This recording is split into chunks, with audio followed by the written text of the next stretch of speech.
Good afternoon and welcome to this webinar, Meeting the Requirements of NEC Article 708. This event, brought to you by Mission Critical, is sponsored by ASCO. I'm your moderator, Kevin Heslin, the editor of Mission Critical magazine. Thanks for joining us today. Today's presenters are Bill Mazzetti, Vice President, Engineering and Chief Engineer of Rosendin Electric, and Ken Kutsmita, Engineering Design Principal and Assistant Chief Electrical Engineer, Kling Stubbins.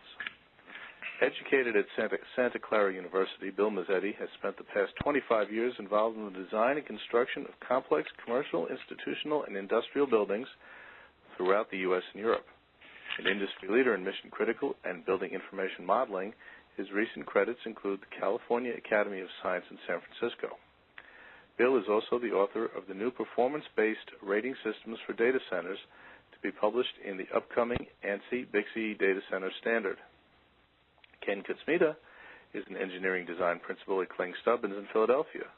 For more than 18 years, he has been responsible for the engineering, design, and commissioning of electrical power and lighting distribution systems, including critical operations power systems per NEC Article 708. His project experience includes 7x24 mission-critical facilities, emergency operations call centers, highly specialized R&D buildings, municipal projects, and large-scale technology projects. He currently serves as an active member of several industry associations, including 7x24 Exchange and IEEE. And now I'm excited to turn the presentation over to Bill Mazzetti and Ken Kutsmita. Welcome aboard, gentlemen.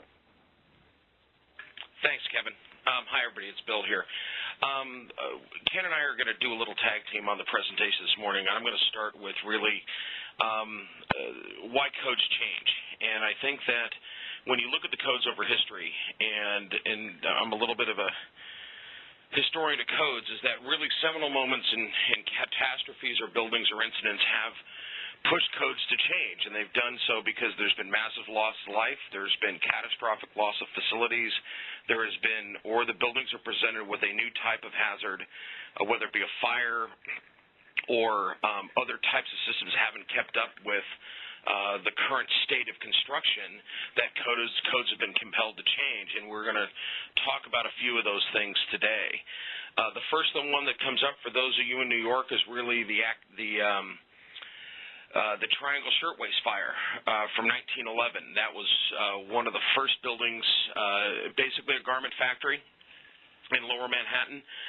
The challenge with this building is that it was highly populated with workers during the day, during the shifts, but one thing that's noted about this is they had all the exits chained and barred, so employees couldn't leave during the workday or they would cut down on pilferage. So what happens is when they had a fire break out in the building, people were trapped and they killed hundreds and injured hundreds. And so killed nearly 100 and injured over 100. And that really started, for example, dealing with compartmentalization of buildings, unlocking of stairwells, exit paths, and occupancy loads within buildings. So really some of the very fundamental things that we see today are things that came out of the Shirtwaist Fire. The next one down the line is the San Fernando earthquake from 1971, and you'll find that many of the things we're dealing with are structural and dealing with the building or the civil, structural, or architectural componentry related to safety, because in many cases is that the catastrophes we've all faced have been related to building collapse. And in the San Fernando earthquake, the seminal moment with that was really the VA hospital collapse in Sepulveda. And as a result, the structural codes were significantly changed for seismic, and it birthed actually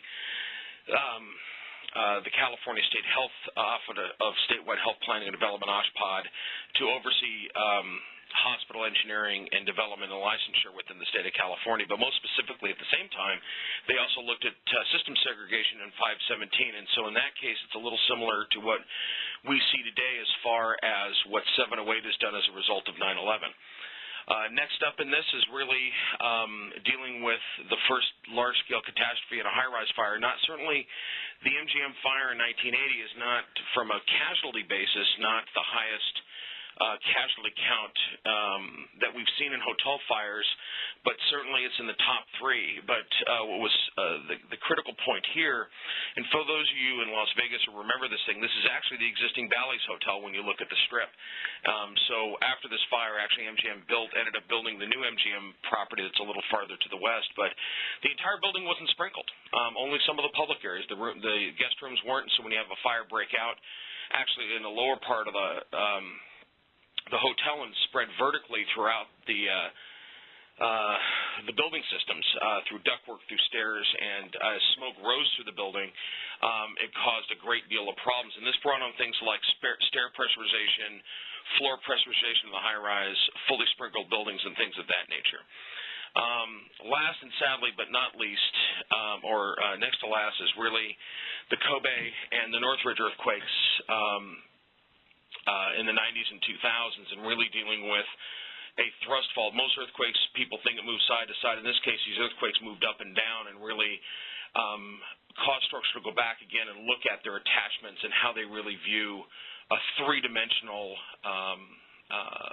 a seismic event. And, of course, to say that now in this day and age was just, geez, I mean, that's how we do everything these days. But back in those days, really the software that was used, which was relatively rudimentary and as far as what was assumed for survivability of these structures as far as uplift was concerned, is quite different than it is today. And matter of fact, we know one of our clients in that time actually had a pump ripped out of the ground, out of a solid concrete floor with 3-inch expansion anchor bolts on it, on the 6th floor of the building, and really deals with differential accelerations within the building. So that forced the industry to go in a very different direction with regards to how they view seismic and really dealing with it and how it affects it both within an area and getting away from the seismic zones and to have areas of risk, and then also how things are attached.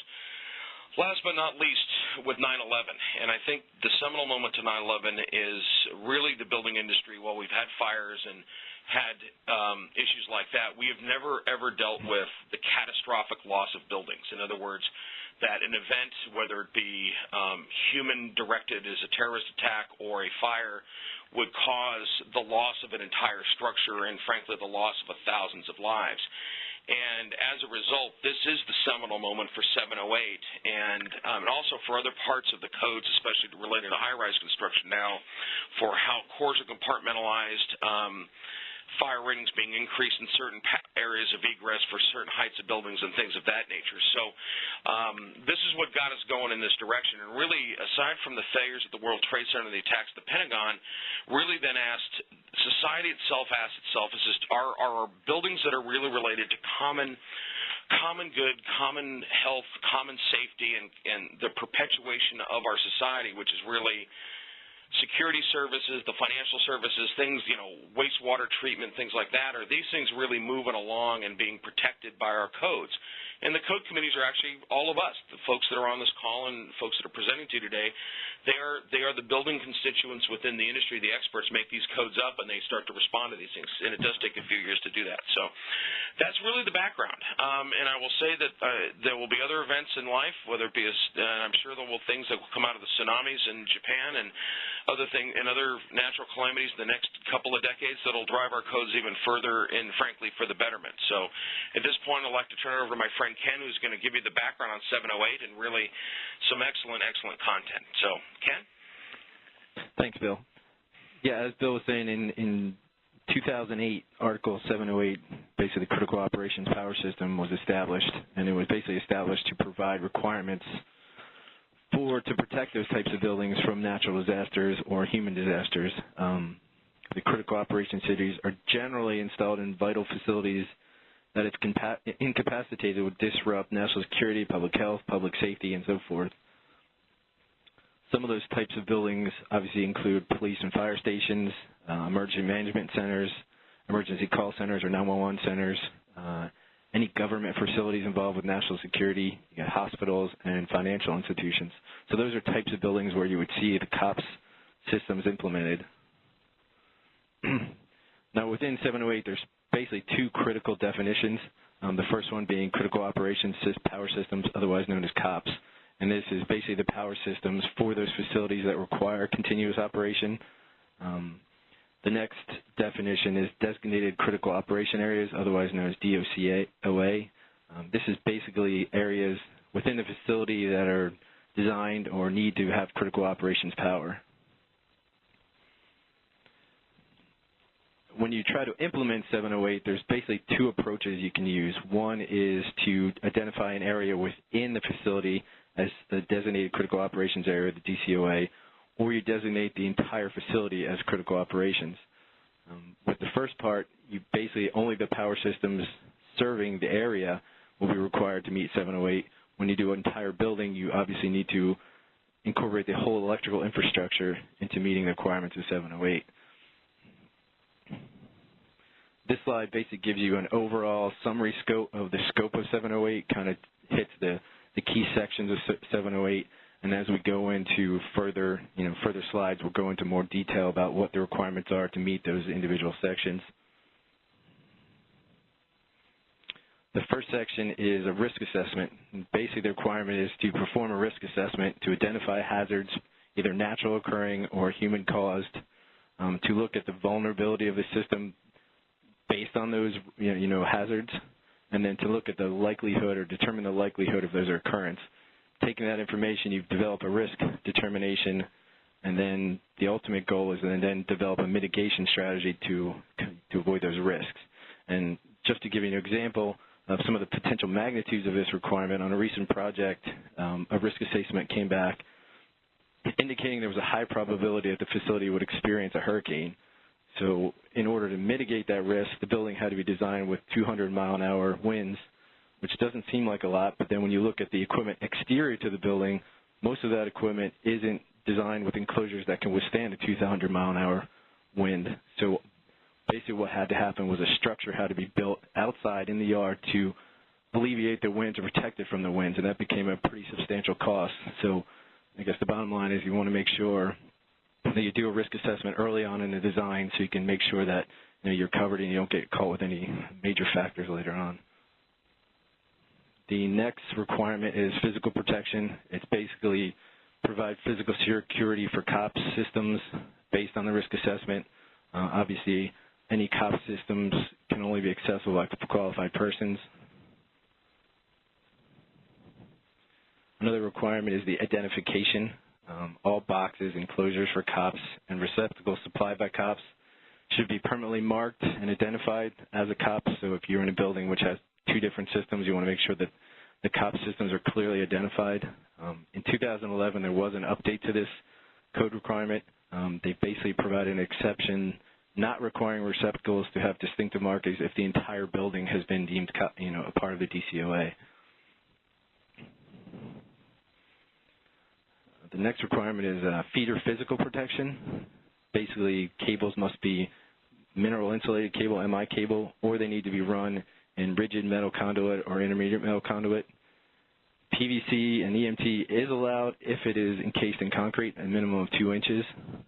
Another requirement is that feeders installed below the 100-year floodplain must be listed for use in water. So they're basically getting you to protect the feeders. In addition to physical protection, there's a fire protection requirement. All feeder cables must be 1 hour fire rated, or they must be in a 1 hour fire rated assembly.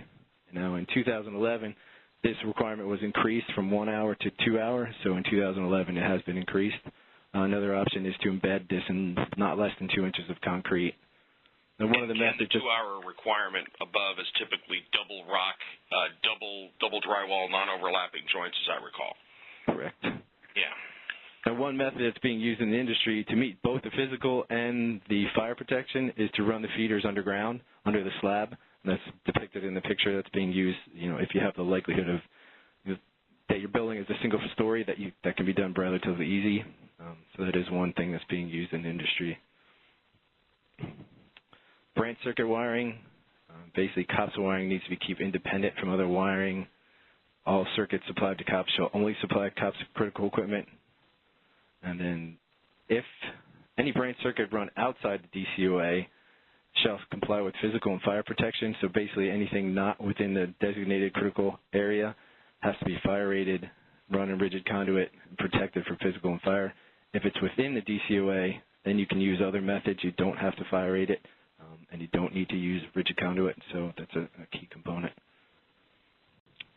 As far as distribution equipment, they basically would like the distribution equipment to be located within the DCOA, so try to get it as close to the loads as possible. Any feeder equipment, distribution equipment, needs to be in a 2-hour fire-rated room and needs to be located above the 100-year floodplain, so trying to keep things out of basements and so forth. The next requirement is for HVAC, communication, fire alarm, signal wiring, all the low-voltage wiring in addition to HVAC power. Signal communication wires need to be shielded, twisted pair. Any riser communication cables need to be 2-hour rated. And then control, monitoring, power wiring to HVAC systems need to be 2-hour rated or within a 2-hour protected system. So this is a pretty key component because it basically covers all the HVAC power, VMS control, EPMS monitoring wiring, all that needs to be 2-hour rated. And on a recent project, we made the case study, or a case, we tried to define a case that the HVAC equipment are branch circuits, and then branch circuits within the DCOA are not required to be fire rated. The NFPA did respond that this fire rated exception did not apply to HVAC branch circuits, and they did make a clarification that all control, monitoring, and power wiring for HVAC, either within or outside the DCOA, needed to be fire rated. So it's a big component that you need to be aware of for cost. In 2011, this portion of the code was updated to include fire alarm and security to be twisted pair, and also the fire alarm and security needed to be 2-hour rated. They also added a primary protector and a secondary protector for all communication circuits into the building. The next requirement deals with sources of power. There is a requirement to add surge protection at all distribution levels, not just at the incoming service. All sources of power need to be within a 1-hour fire rating. And again, similar to all the other updates in 2011, this was updated from 1 hour minimum to 2 hours minimum. And then all sources of power need to be grounded as a separately derived system per Article 250. As far as alternate power sources, they do list generator, UPS, and fuel cell as potential alternate power sources. The one key component is the capacity to operate full load continuously for a minimum of 72 hours. So if you have a diesel generator, you need to have 72 hours of fuel storage. Alternate sources of power are permitted to serve other loads, such as legally required and optional standby loads, as long as there's adequate capacity or there is automatic load shedding to ensure that the power is available for emergency and COPS loads. All transfer equipment for COPS loads need to be separated, and then there must be adequate ventilation for continuous operation under the maximum anticipated temperatures. Now, if you are using a generator, some of the things to be aware of, the generator cannot be dependent on public utility gas for fuel. It can be biofuel, but it cannot have all dependency on public utility gas. And then where COPS is supplied by a single generator, you must have a means to connect a portable generator for testing or for failure purposes. All on-site fuel must be protected according to the risk assessment. And then all the generator equipment, fuel pumps, battery, chargers, et cetera, need to be connected to the COPS system.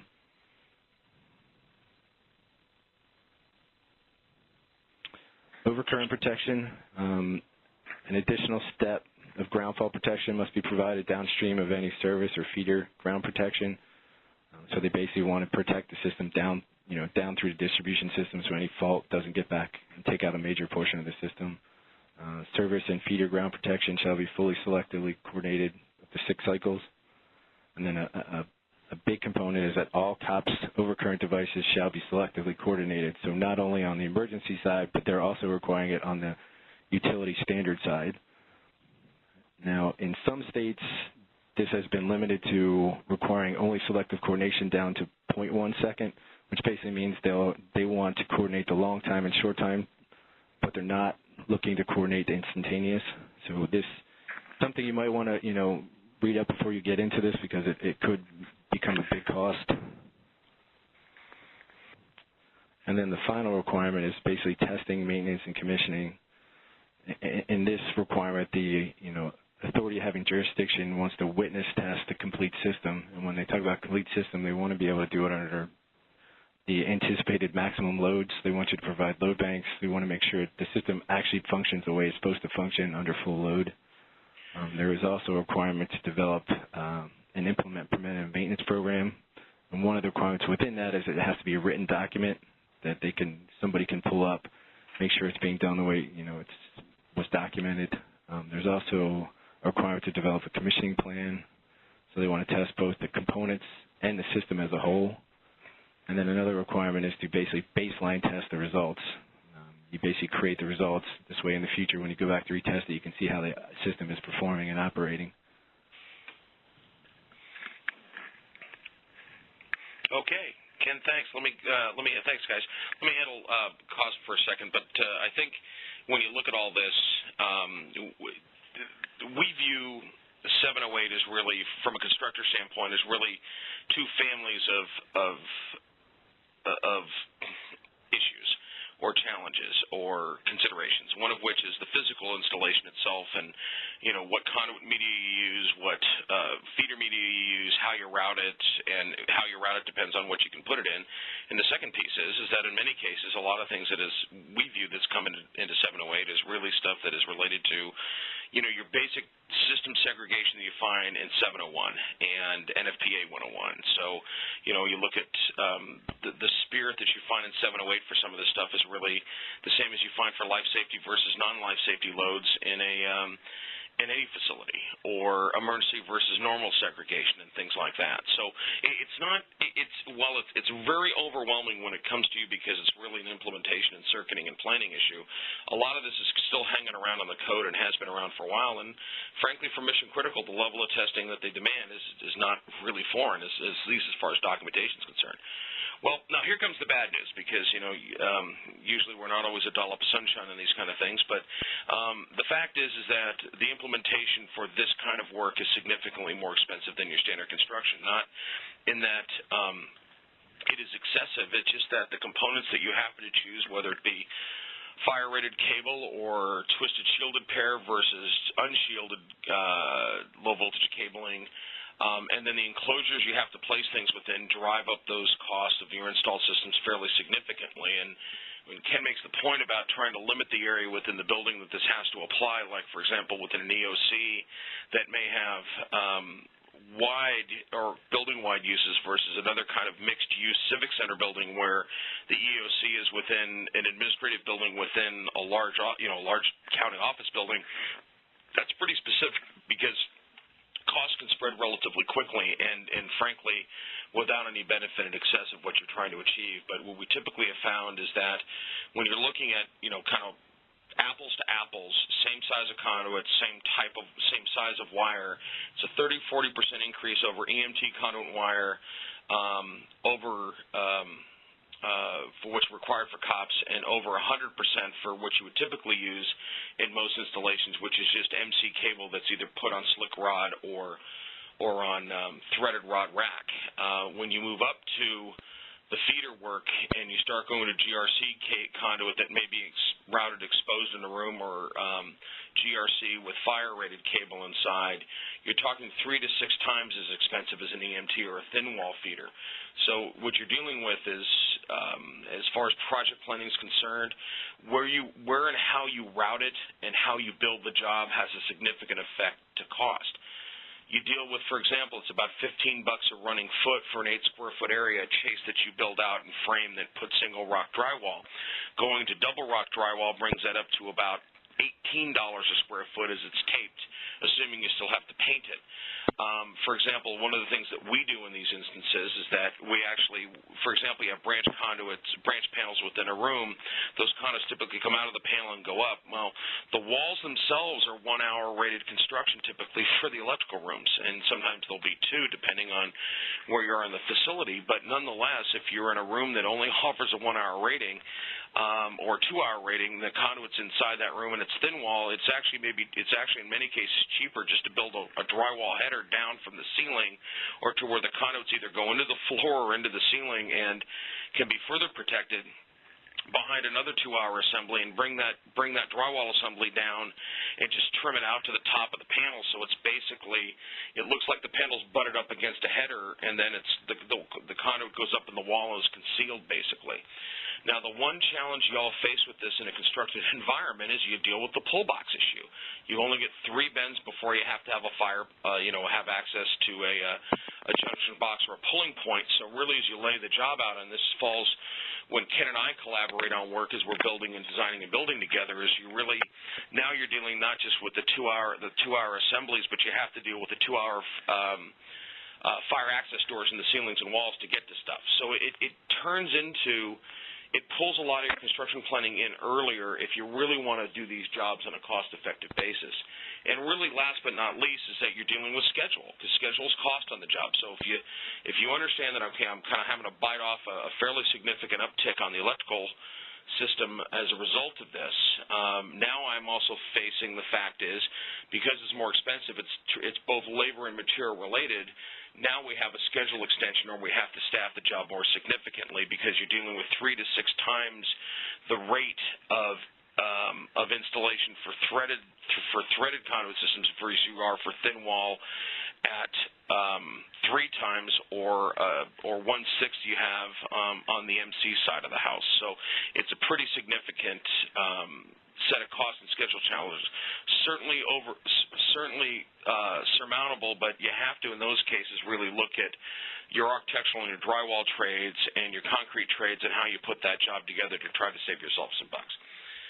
Okay, the last thing is how we deal with this thing. Ken, feel free to jump in when you want to, is that the one thing we're finding out when we're implementing Ken's designs or all of our colleagues' designs in the business is that there's really, all the new codes, even though they're written by industry experts and folks like all of us, there's still some confusion about what it really means to enforce it. And we've actually found in some cases that it has been under-enforced versus been over-enforced, and that's typically an initial response with some of the codes for most jurisdictions, is that they just don't understand the full nuances, and you actually may end up with something that may not meet the actual letter of the code. As we said before, many of the 708 requirements are multidisciplinary and can't be accomplished via electrical design or construction alone, which means that, for example, as Ken's talked about underground feeders above the 100-foot floodplain, that deals on a cost and schedule basis with how much excavation we deal with, our backfill, frankly, duct bank heating calculations, and a whole host of things that go along with that. So it's not something we can just do in a vacuum, per se. And the last thing I wanted to mention as Ken's gone through, is really to get through both, when you go through the analysis for the building, and it has that's both an in situ opinion about what the risk assessment to the building is and what it means, but in many cases you have to turn around and go back to the local code issues, because, for example, if you have to enclose something in the yard, you may be over the site massing or the FAR for the site, and typically on a 708 building you're going to get a variance for that, but nonetheless it may start violating certain permitting and certain planning requirements or restrictions you have on a site. And it's also something from a planning standpoint, because there's not a lot of these kind of buildings in the system yet, because it's a brand new code, that it's going to take some time for the planning commission. So as much as you're educating the inspection colleagues that we have in the industry, you're doing the same thing on the planning and architecture side as well. So yeah, and Bill, that's I agree all with I've got. And Kevin, we'll turn it back to you. Bill, just to follow up with you, what you're saying, okay, we're following the same kind of things that a lot of the code officials, just because it hasn't, it's not a widely used code. It basically deals with new buildings and things they don't have the experience. So right. We are finding that we are, basically walking through the requirements as we did here with them. And basically what I recommend is that you do that early in the job. Show them what the code requirements are and kind of show them how you're intending to meet those. And it goes a long way to when they go to actually, review it and inspect it, you'll be on the same page. So I think it's a key component to make sure you get in front of them and make sure they understand where you're going with the design. I agree with that completely, Ken. That's a great coaching point for really any kind of complex work you undertake with your code and planning officials. I mean, the more those folks understand what you're trying to accomplish, and the more that you understand their perspective, and it's not selling something to them, it's really, you have to understand what their hot buttons are. You're going to save yourself a lot of sweat and bleeding later on, and that tends to be both costly and painful for everybody involved. So it's a great bit of advice, Ken. Very good, gentlemen. Thank you. Mission critical webinars are well known for the quality of the Q&A periods, and so we've designed this one to put a particular deal of emphasis on the Q&A session. There are a good number of questions that are already here, and both gentlemen will be tackling as many as we can squeeze in over the next, well, roughly 25 minutes or so. So please stay with us, and we're going to get to your question if you posted one, and if not, it is certainly not too late to put one in there now. The first question, Bill, and I think this goes right back to the point you were discussing about feeders in the last segment you did there. How do sprinklers play into the situation when you're dealing with feeders? Sprinklers as in fire protection? Yes. Okay, well, I mean, we haven't seen them enclosed. Ken, have you? I mean, basically, typically they're not surface mounted, but you've got, you've got basically exposed heads in the rooms, but you've got typically is that we've seen the sprinkler piping put within the rating envelopes, or at least they're not required to be within the 2-hour envelopes, but they're typically above rated ceiling systems, so they're kind of running on their own envelope already. Now, the one funny thing we see with 708 is that, well, it tells you have to segregate by system, like for, cops versus non-cops and things of that nature. It doesn't say you can't put other things in the space with it. In other words, if you've got a chase running through, you can't run, there's no reason you can't run a sprinkler pipe in with the electrical piping, unless it's specifically excluded by another part of the code.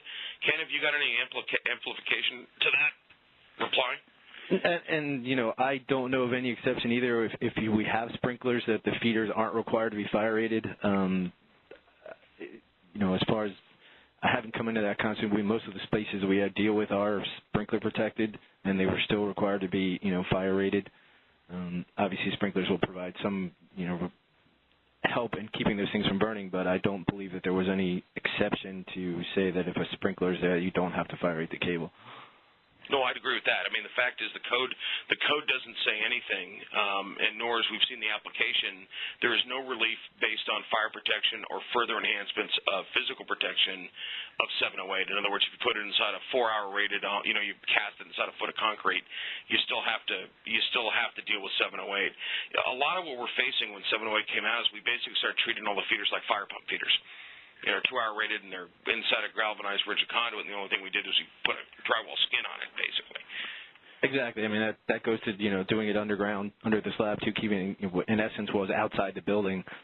That was, that same scenario. Exactly. Or parking 7 feet of slurry on top of it tends to keep it off the fire, too.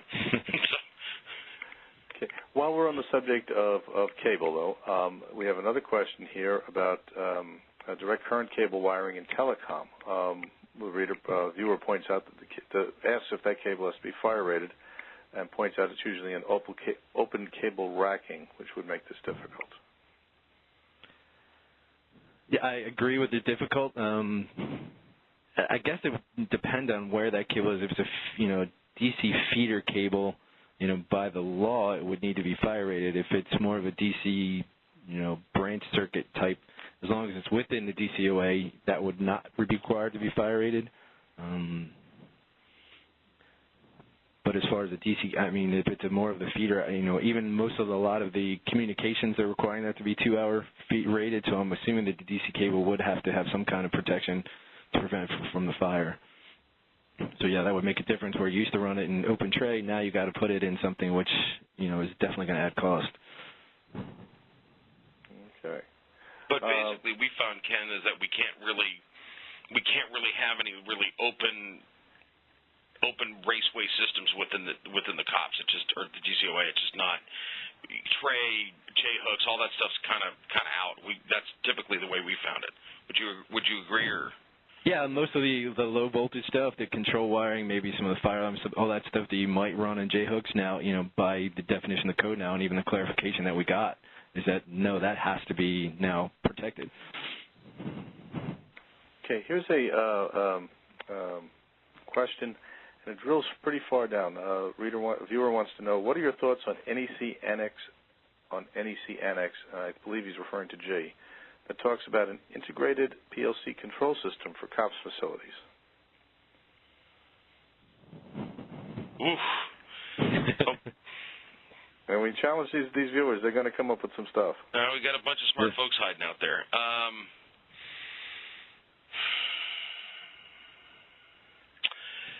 Well, we're speaking to centralized controls. I mean, I don't think the modality of control or the technology of control matters. I think it's where it's located and what it serves. And so it's a little bit like how if you kind of to build building hospitals in California, the rule is you can go from conforming to non-conforming buildings. Like from a hospital to MOB, you can't go from an MOB to a hospital. So we would see anything, regardless of if it's centralized control for the building, that as soon as you enter that space, it has to be protected. If it is going through space that's not a COPS or a critical space, it's got to be protected, and the panel has to be protected. And so if it serves that space, our interpretation is you get sucked into it. Yeah, and it's from a PLC. I don't know if the question was guided towards the the integrated systems where you do have both COPS and possibly non-COPS things. Going to the transfer equipment, all that now is being integrated into a system that takes care of that. We've done that in the past and haven't had a problem with that. Basically, because you can still segregate it within the breakers within the switchgear, even though the controls are all still integrated. But as long as you can separate it or load shed or do things to keep COPS separated from maybe optional standby or things that aren't even on the generator, it's been fine. And that kind of falls back to the same philosophy you were talking about as the fire pump. You are allowed to put other things in fire pump as long as you keep them segregated within each piece of the switchgear. So it's almost like it's following that same mentality, that same rule of thumb. Okay, very good. There are a couple of questions in a row. I'm going to kind of bring them all out. They really have to do with the scope of 708. So we'll work our way through them. Are there grandfathering provisions in 708? This one particular viewer wants to know if it applies only to new buildings. And his question is, if I am remodeling a data center that some AHJ has decided is a DCOA, do I have to build a 708? I mean, that's a good question. It's, we find that it's very difficult to go back. I mean, you're talking about a lot of fire rating, a lot of things that just you can't physically do without basically redoing the building. I don't know that I've come across a thing that has been, I haven't seen one where they have made you go back and update it. I guess it would be depending, like you said, the AHJ and how much they want to get into that type of facility. But I agree, it would be definitely difficult. I don't know, Bill, have you run across any of that? We haven't seen a grandfather one come in, and so frankly, we can't. I think it'd be unfair for us to say that how they'd respond to it. I will tell you that code tends to creep, and application, as Ken says, you rarely go backwards. And so what typically happens with most jurisdictions is that they're going to want to expand it, and then what happens is that the appetite for that application of the code is simply outstripped by the cost and the schedule to do it. So it becomes a bit of a negotiation. It's like, it's a little – when you do COPS is pretty invasive as far as the built environment is concerned.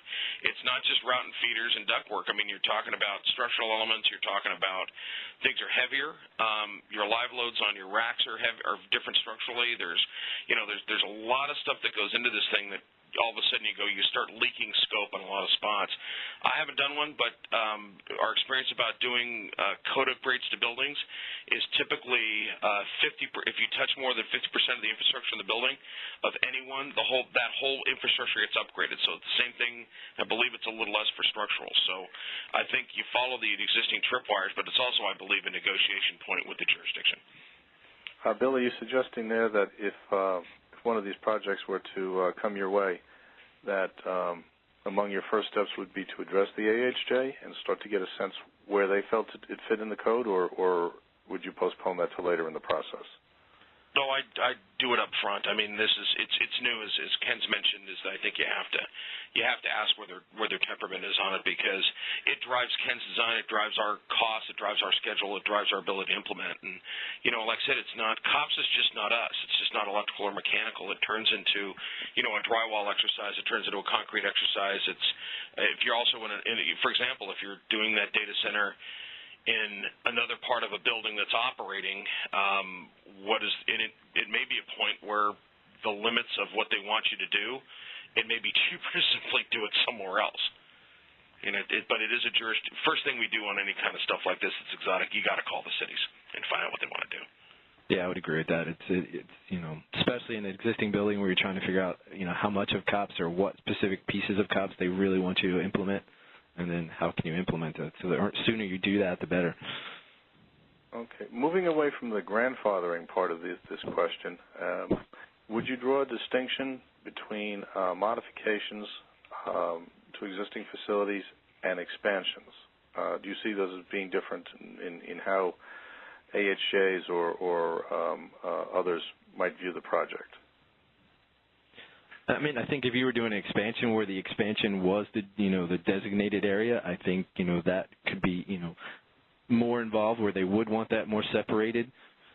If you're talking about expansions that kind of cross the line, it might be a little more difficult if you're trying to expand within a facility. More new building expansions, expanding the whole facility out, I think you have an easier time, and I think they would want that to meet the requirements versus trying to expand within a facility. I don't know if that quite answers the question or not. Well, I think you and Bill so far in this series of questions have both kind of, in your own way, referred to the size of the scope of the project. Whether Bill cited a threshold of 50%, but I suppose you could call a modification a consolidation project, in which case way more than 50% would be changed out. So I think there's a scope issue, if I'm understanding your answers correctly. Yeah, in general, like Bill was saying, the more you modify, the more they want you to update, to the code, especially in the fire pumps. If you go in and mess with the fire pump, you need, I hate to go back to the fire pump, but, if you go in and you start modifying they want you to bring it up to the nearest code. Same thing with this. If you start to modify most or the majority of the systems, then it becomes, more that they would want you to bring it up to the 708, where if you're just going in and touching certain sections, it becomes really difficult to do. So then you have to, this is where you want to get in front of them to kind of talk between the systems and what can I do or what can I do and what are they requiring you to meet. Okay. But is there a definite scope line that you need?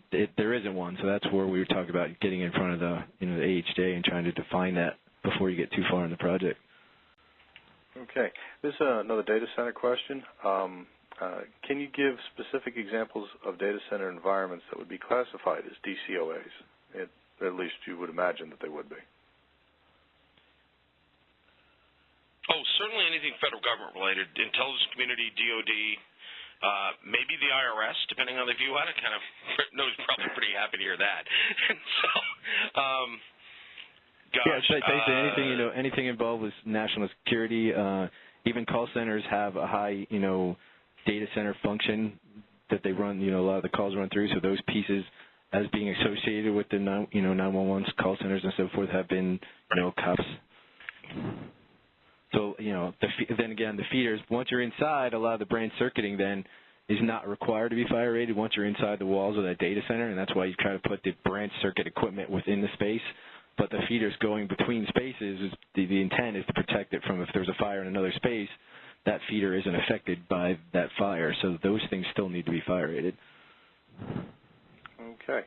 I have another question here, and it kind of goes back to some of the speculation that's been offered in some of the more recent questions. In the final analysis, what agency or authority determines if a facility is to be classified as a COPS facility?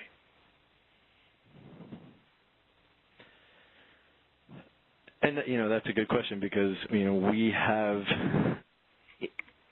when the AHJ is part of maybe the, if it's a state or a federal agency, which seems to have some, I guess you could say pull over the local AHJ, there has been discussions of is it required, what is the level, of redundancy, or what is the level of reliability that this facility, is it a backup facility, is it a main facility, and it's kind of been a collective agreement on is it deemed to be a COPS building. And it does become difficult because a lot of times we go to the official and say, look, we're building a building, we think it's going to be COPS, and then they immediately say, yes, it is, or, it's not like they, I agree, it's how do they, regulate it, how do they, become aware of it, and when does it become part of COPS? I think that's all right now becoming more of a learning process because there just isn't a lot of these buildings, in existence right now. Correct. And they may ask for it, but it's like all of a sudden you realize it costs a lot of dough. And like I said, when we're talking about a significant uptick in the cost of installed electrical systems and the cost of drywall systems within here, and that is a huge deal for. You may want it. It's like, geez, I really want to purchase X, and you've got a requirement for that, but then it's like, oh boy, it just turns out to something a little bit more ambitious than they've maybe given it credit in the past. Now, whenever we've had these jurisdiction conversations, the term AHJ has come up.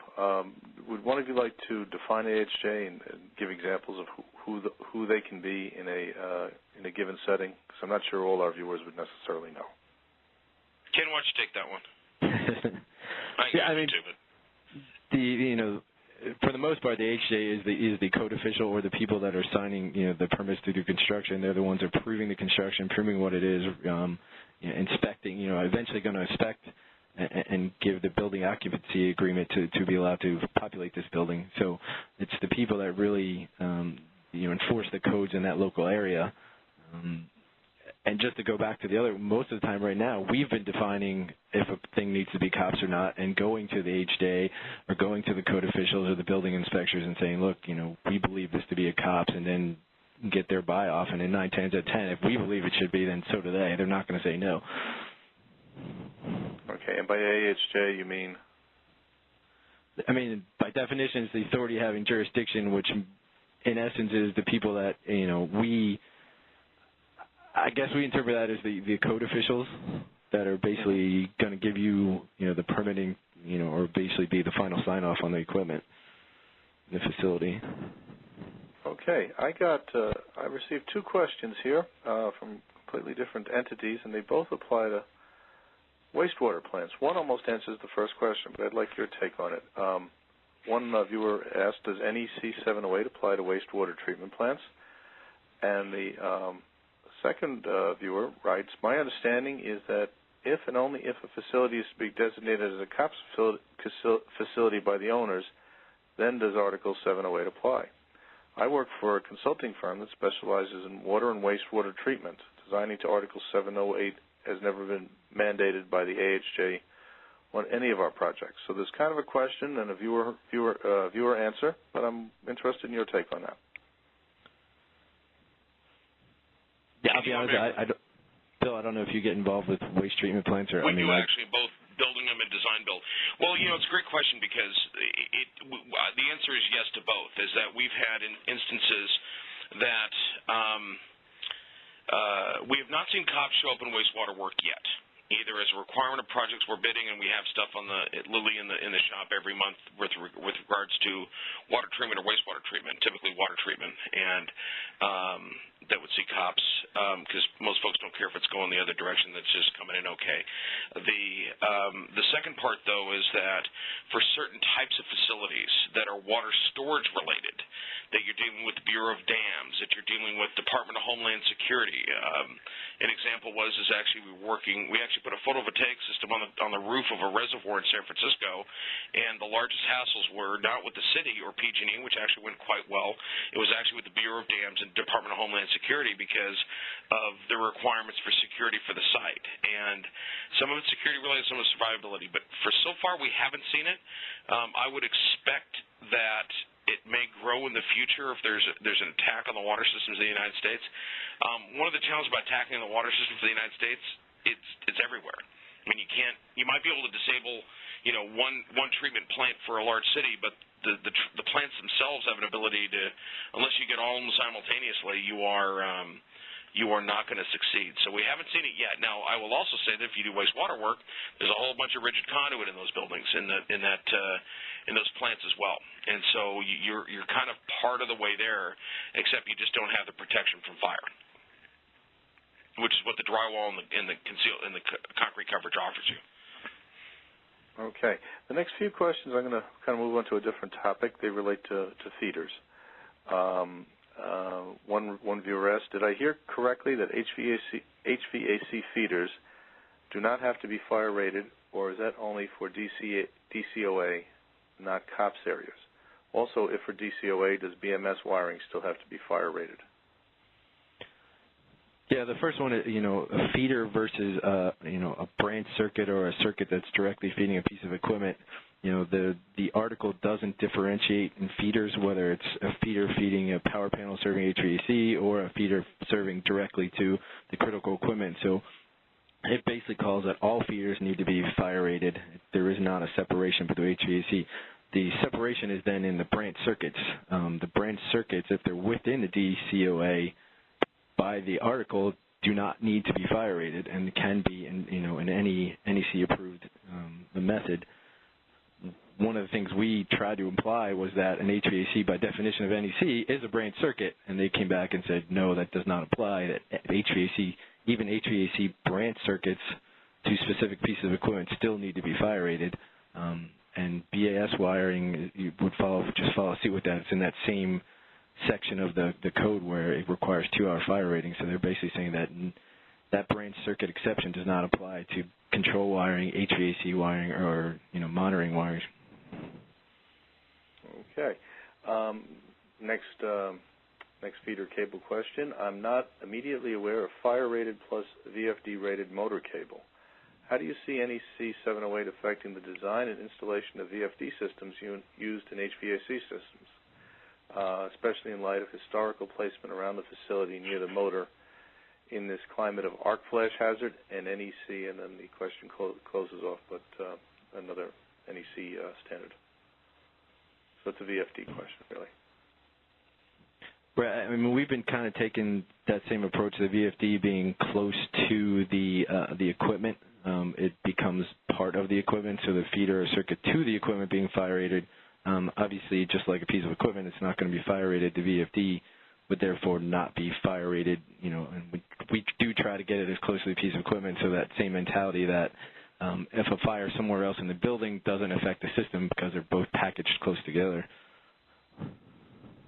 Well, and the other part, too, is that I would agree with Ken because while 708 specifically precludes the use of flexible conduit, you still have to make a connection to a vibrating piece of equipment, which is going to require a flexible piece of conduit. So that's one of those rubs that you just know that, proper means and methods are specifically precluded by that section, but on the other hand, though, nothing else works. So and then the other part of it too is what do you do with a remote starter? The inside of the starter that we purchase is not wired like that. It's got standard plastic wire in it. It's not that survivable. So there's a certain point where the code electrically drives it, but even for manufactured electrical systems that come in like drives and starters and things like that, or disconnects, where they're not afforded that protection, nor does the code reach in to grab them that way. Okay. Here's a fairly technical question on the COPS facilities. This one viewer says he'd like an explanation on the rationale for ignoring the instantaneous trip characteristics for selective coordination for such critical loads. And he asks, would we ignore short circuit faults in some states?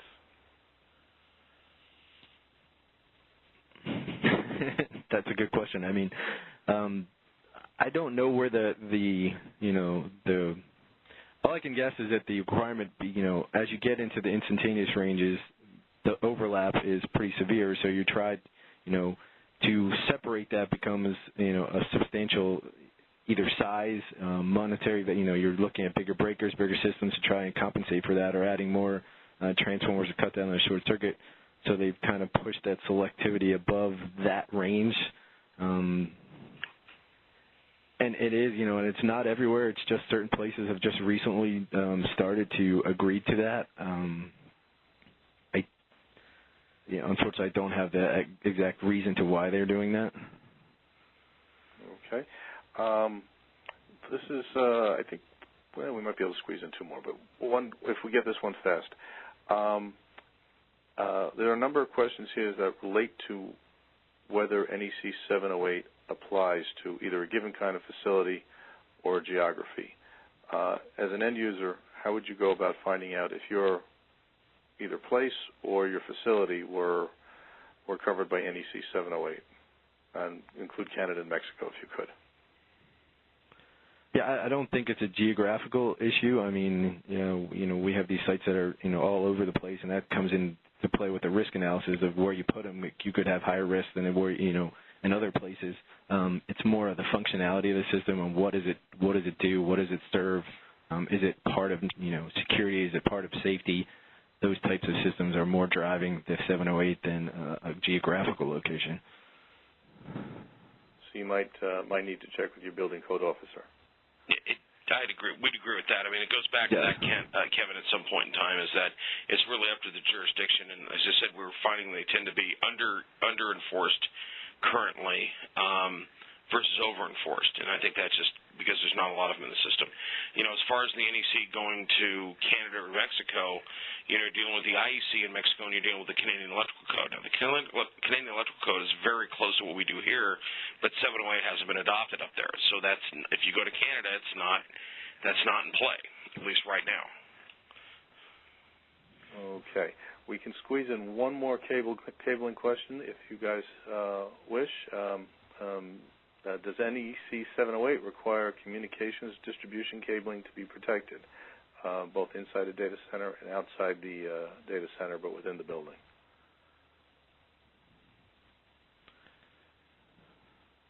Yeah, I mean, communication, I know communication riser cable needs to be, so if it goes between floors and so forth on long runs, it would need to be. Specific, like drops for communication cable, it doesn't directly say it. I mean, obviously you have BMS and monitoring wire, which sometimes can fall under that same realm, which is. So I think it would, be dependent on what it is, what it serves. Okay, great.